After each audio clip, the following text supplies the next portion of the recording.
Hi, today I want to go over with you guys how to make a quick and easy 4-foot by 4-foot raised garden bed. Let's get started. Okay, first of all, for this project, what you're going to need is you're going to need 16 4-foot lengths of 4x4. You're going to need about 5 pounds of 6-inch long nails, and you'll probably want to go with galvanized nails so they don't rust up on you as quickly. And to drive them in with, you probably want to skip the claw hammer, because I don't think that'll do it. Because essentially you're driving in spikes. And so what I went with was a little 3-pound sledgehammer. And I've already made one of these beds and it turned out really nice, and I think it's going to be really strong. Okay, with the lumber, one thing to keep in mind is if you're going to be planting food items, you probably don't want to use treated lumber because you don't want those chemicals to leach out and get into your food. But if you're going to be planting just ornamentals like flowers and things, maybe you do want to go with the treated lumber. It'll last longer, but the regular untreated lumber lasts quite a long time as well. So I'm going with untreated. And the first thing that I did was laid out the first layer of 4x4s. And you're putting them in your basic square, just the way you want your finished bed to be. I didn't level the ground. I'm making a lot of these beds, and they're just going to follow the contour of the ground. Keep in mind, though, that if you don't level everything out, it's going to be difficult to get your corners to meet just perfectly. So if you want something that looks perfect, you'll probably want to take a level and level your boards both long ways and across.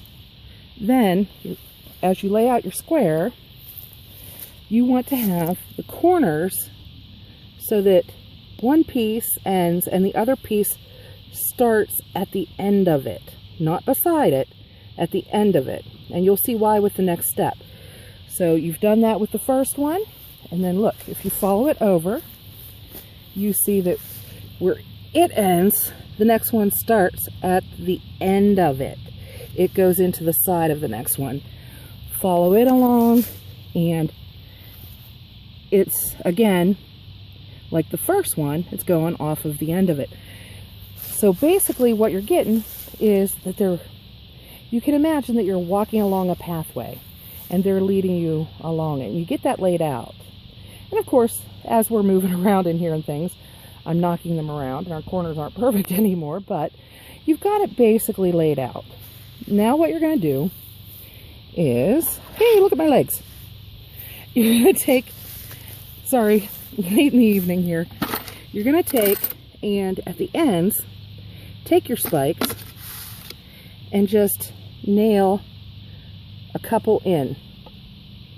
I'm not going to make you watch me pound on things, but nail a couple in to hold them together with what will be side to side after you get it done.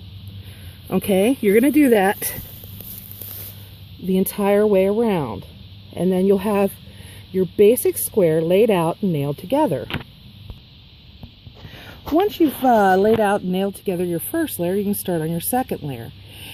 And you're going to go around in similar fashion as you did for the first layer, but what you want to make sure to do is cover each of your seams, which is why we put board beside and in front of, beside and in front of, so that when we're done, the next layer can cover up the seams.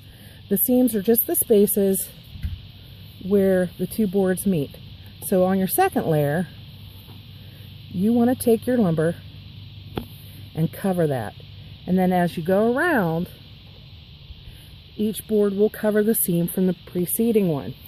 And the reason you want to do it this way is if you stagger these seams, having this one here, the next one will be over on the other end, then the next one will be here. And if you stagger them like that, that adds to the structural stability of the end product. And then once you've got your entire second layer laid out, so that you know that the ends are going to meet for you, you want to go ahead and stick a nail right through the middle of both boards going downward. So that'll attach your top layer to your bottom layer. You want to do that at each of the corners. And then where this board meets, you also want to put one through here. Let me show you. Okay, we've got our second board up for the second layer, not the top layer. And you'll put one nail through here, going down through both layers. Remember, it's 4-inch lumber, 6-inch nails. But you're also going to want one at the end of this board, going through. And you're going to do that at each of your corners. In addition to which, you just want to add 1 or 2 nails along the length of each board to hold the second layer to the first layer. And as you did with the first layer, you want to go ahead and put a couple of nails in the ends so that you've got the lateral connection going, okay? And when you're done, you'll have 4 of these high. That'll make your raised bed just shy of 16 inches tall. And the reason I like that personally is that it's the perfect height to sit on. Good if you've got bad knees, a bad back, or if you just want someplace to sit. I'm doing it because I have a hard time getting down to the ground to do things, and if I get down, I have a hard time getting up. So I'm making raised beds all over the place, and I'm going to plant them up, and then I'll be able to sit on the edges to work things that are planted. Now, if you noticed, I didn't prepare the ground in there. Didn't prepare it all, and it's going to be fine. You don't have to. What we're doing is basically a lasagna gardening. If you've heard of that, it's the layering of different things. There are microbes that grow under the earth. Some of them are really long, different fungi and things that are really helpful to help your plants grow. And you don't want to disturb those too much. You don't want to till your soil. That can do a lot more harm than good, really. I mean, if you want to, then fine, but you don't have to, especially with this project, because it's going to save you a lot of work. And I picked this part of the property where the grass is really, really high. And frankly, there are a lot of those places, but because I want to show you, look how high it is. You don't have to till it. You don't have to weed eat it. You don't have to do anything, because what you're going to do next is just lay cardboard in there. 1 layer of cardboard will do it. Just lay it inside your bed. Make sure to go the whole way to the edges. And if you can get it to slip underneath each board, so much the better. And what that will do is that'll kill all this off. It'll just kill it. And it won't be able to grow back, because then you'll have all that dirt on top of it. It won't get the sunlight. It won't get the air it needs. And it won't be able to grow up. So you've killed it, which is good. You don't want it to be growing up through your stuff. You've put down a layer of cardboard that won't allow it to grow up. Something else the cardboard does is it hastens the decomposition of those plants. It helps them rot down quicker, which is a good thing. And then they release their minerals into the soil. It also attracts earthworms.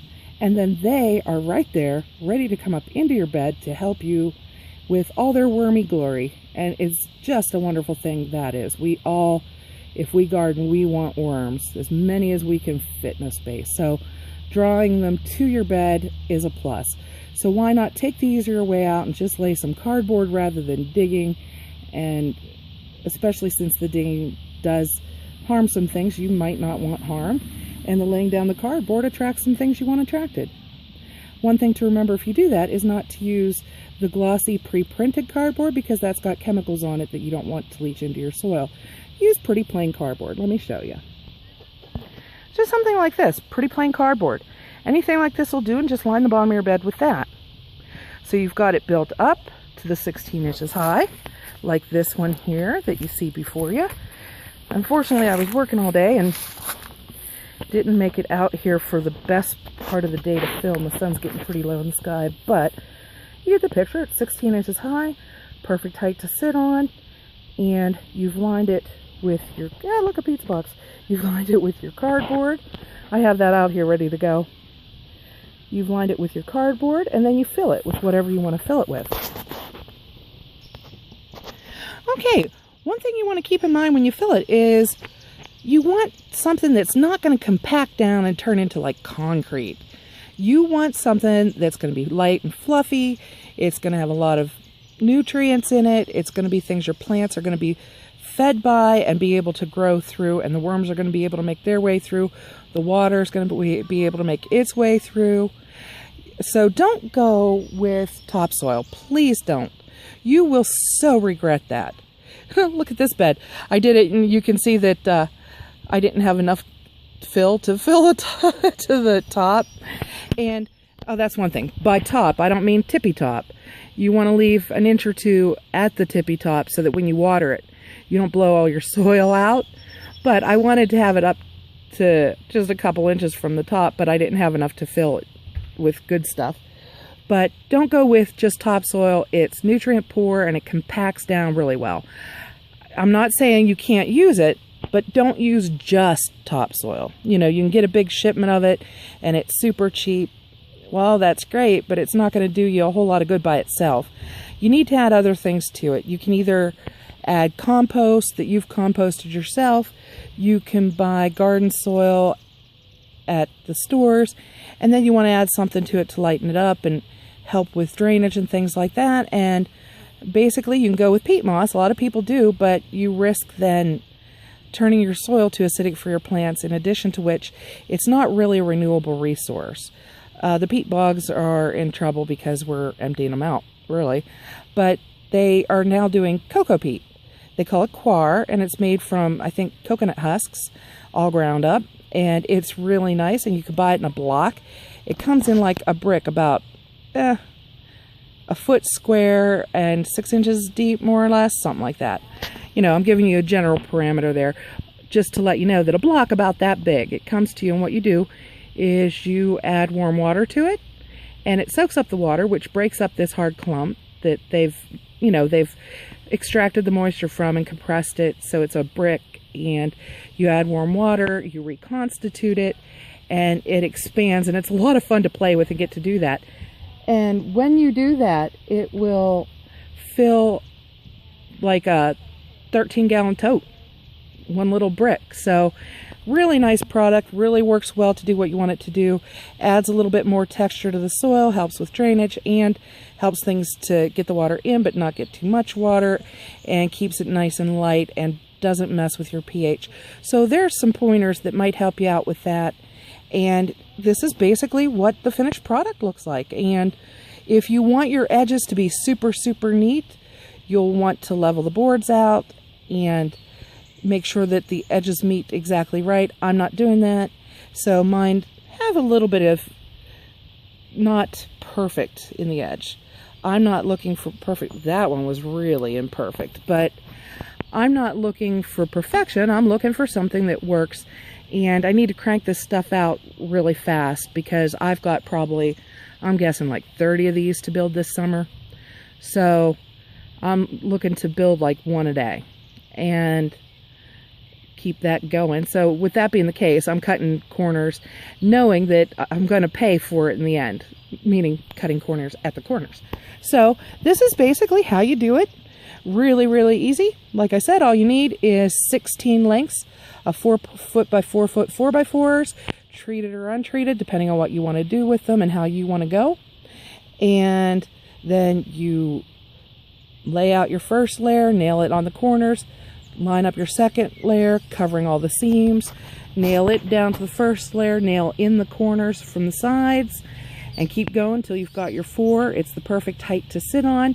And the reason I went with 4 foot diameter is only partially for the reason that you may have heard where they say, sorry, I just got bitten by a horsefly or something. I didn't mean to give you the grand tour of everything, but sorry for the camera work there.